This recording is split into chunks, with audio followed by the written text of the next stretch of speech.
എന്തല്ല എല്ലാവർക്കും സുഖം തന്നെയാണ്. നമുക്കിന്നൊരു സ്ട്രീറ്റ് ഫുഡായാലോ. എൻ്റെ മോക്കിത് ഭയങ്കര ഇഷ്ടമുള്ളൊരു സ്ട്രീറ്റ് ഫുഡായത്. കാളാൻ എന്നാണ് ഇവിടെ പറയുക. നമ്മൾ മഷ്റൂം കൊണ്ട് ഉണ്ടാക്കുന്ന ഒരു എന്താ പറയണ്ടേ നല്ല നല്ല ടേസ്റ്റുള്ള സാധനം തന്നെയാണ്. അപ്പോൾ ഇത് വളരെ പെട്ടെന്ന് എങ്ങനെയാണ് ഉണ്ടാക്കുന്നത് നമുക്കൊന്ന് നോക്കാം. അതിനായിട്ട് ഞാനൊരു പാത്രം എടുത്ത് വെച്ചിട്ടുണ്ട്. അതിലേക്ക് 2 കപ്പ് ക്ലീൻ ചെയ്ത മഷ്റൂമാണ്. അത് ഞാൻ ക്ലീൻ ചെയ്യുന്നത് കഴിഞ്ഞൊരു മഷ്റൂം റെസിപ്പിയിൽ പറഞ്ഞിട്ടുണ്ട്. അപ്പോൾ 2 കപ്പ് ക്യാബേജും കൂടി ചേർത്ത് കൊടുക്കാം. ഇതിലേക്ക് 1 കപ്പ് മൈദയാണ്, പിന്നെ ഒരു 1/4 കപ്പ് കോൺഫ്ലവറും കൂടി ചേർത്ത് കൊടുക്കുന്നുണ്ട്. പിന്നെ ചേർത്ത് കൊടുക്കുന്നത് 1/2 ടീസ്പൂൺ കുരുമുളക് പൊടി,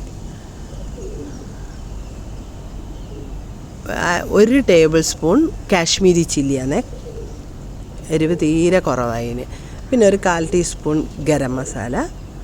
പിന്നെ ഇതിൽ ആവശ്യത്തിന് ഉപ്പും ചേർത്തിട്ട് നമുക്കൊന്ന് നല്ലോണം ഒന്ന് കുഴച്ചിട്ട് ഒരു 10-20 മിനിറ്റ് വെക്കാം വേണമെങ്കിൽ. ഇല്ലെങ്കിൽ കുഴപ്പമൊന്നുമില്ല, അങ്ങനെ തന്നെ നമുക്ക് കുഴച്ചെടുക്കാം കേട്ടോ.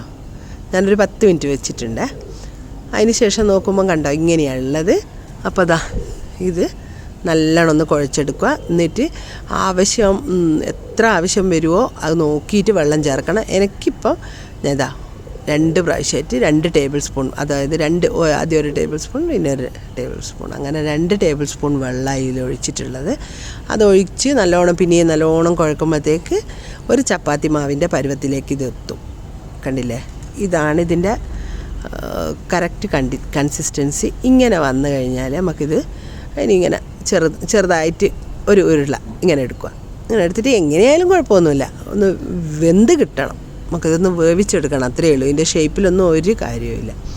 അപ്പോൾ അതവിടെ നിൽക്കട്ടെ. എണ്ണ ചൂടാകുന്നുണ്ട്. കഴിയുന്നത് സൺഫ്ലവർ ഓയിലോ അങ്ങനെ എന്തെങ്കിലും എടുത്താൽ മതി കേട്ടോ, മണമില്ലാത്ത എണ്ണകൾ. അപ്പോൾ അതിങ്ങനെ എന്തെങ്കിലും ഒരു ഷേപ്പിൽ നമുക്കതൊന്ന് വേവിച്ചെടുക്കണം.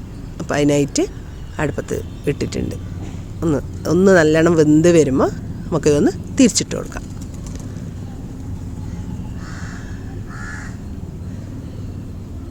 കണ്ടോ, നല്ലോണം വെന്തിട്ടുണ്ട്. ഇതില്ലേ ഇങ്ങനെ തന്നെ വടയായിട്ട് തിന്നാനും അടിപൊളി ടേസ്റ്റാണ് കേട്ടോ. നമ്മളൊരു എന്താ പറയണ്ടേ, ഇനി പറയൂലേ പക്കോട എന്നെല്ലാം പറയുന്ന അതുപോലെ നല്ലൊരു ടേസ്റ്റാണ്. അപ്പോൾ ഇതേപോലെ ബാക്കിയുള്ളതും നമുക്കൊന്ന് പൊരിച്ചെടുക്കാം. എല്ലാം പൊരിച്ചെടുത്തതിന് ശേഷം നമുക്ക് ബാക്കി അടുത്ത സ്റ്റെപ്പിലേക്ക് കടക്കാം. ഇതുപോലെ എടുത്തു വെച്ചിട്ടുണ്ട്.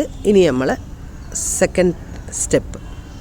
അതിനായിട്ട് ഒരു കടായി അടുപ്പത്ത് വെച്ചിട്ട് നമ്മളിപ്പോൾ ഇത് പൊരിച്ച വടകൾ പൊരിച്ചിട്ടില്ലേ, ആ ഓയിൽ തന്നെ എടുത്തിട്ടുള്ള 2 ടേബിൾ സ്പൂൺ എടുത്തിട്ടുണ്ട്.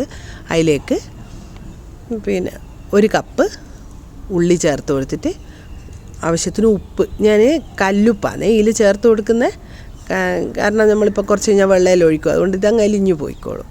അപ്പോൾ ഉപ്പും ചേർത്തിട്ട് 1 ഗ്ലാസ് പരുവം, അധികം വാടുമൊന്നും അങ്ങനെ ഭയങ്കരമായിട്ട് ബ്രൗൺ കളറൊന്നും ആവണ്ട, 1 ഗ്ലാസ് പോലെ ആയാൽ മതി. അതുവരെ ഒന്ന് വഴറ്റി കൊടുക്കാം. അതിന് ശേഷം അതിലേക്ക് നമുക്ക് ഇഞ്ചി വെളുത്തുള്ളി പേസ്റ്റാണ് ചേർത്ത് കൊടുത്തിട്ടുള്ളത്. അതും കൂടി ചേർത്ത് കൊടുത്തിട്ട് ഇപ്പോൾ 2-3 പച്ചമുളക്, അത് നിങ്ങളെ എരിവിനനുസരിച്ച് കൂട്ടുകയും കുറക്കുകയും ചെയ്യാം, ചേർത്ത് കൊടുത്ത് ഒന്ന് വഴന്നതിന് ശേഷം 3 തക്കാളി ഞാൻ നല്ല പേസ്റ്റായിട്ട് അരച്ചെടുത്തിട്ടുണ്ട്, അതും കൂടി ചേർത്ത് കൊടുത്തിട്ടുണ്ട്.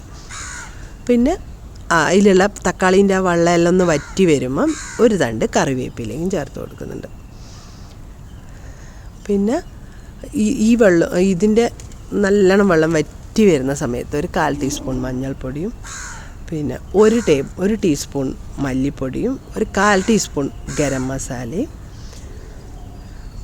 പിന്നെ സാധാരണ മുളക് പൊടിയായാലും മതി, അല്ലെങ്കിൽ കാശ്മീരി ചില്ലി ആണെങ്കിലും 1/2 ടീസ്പൂൺ അതും കൂടി ചേർത്ത് കൊടുത്ത് നല്ലോണം ഒന്ന് വഴറ്റി കൊടുക്കുക. അതിൻ്റെ എല്ലാം ഒരു പച്ചമണം പോയി വരുമ്പോൾ 1 ടീസ്പൂൺ കോൺഫ്ലവർ 1-2 കപ്പ് വെള്ളത്തിൽ നല്ലോണം ഒന്ന് കലക്കി കൊടുത്തിട്ട് അതും കൂടി നമ്മൾ ഇതിലേക്ക് ഒഴിച്ചു കൊടുക്കാം.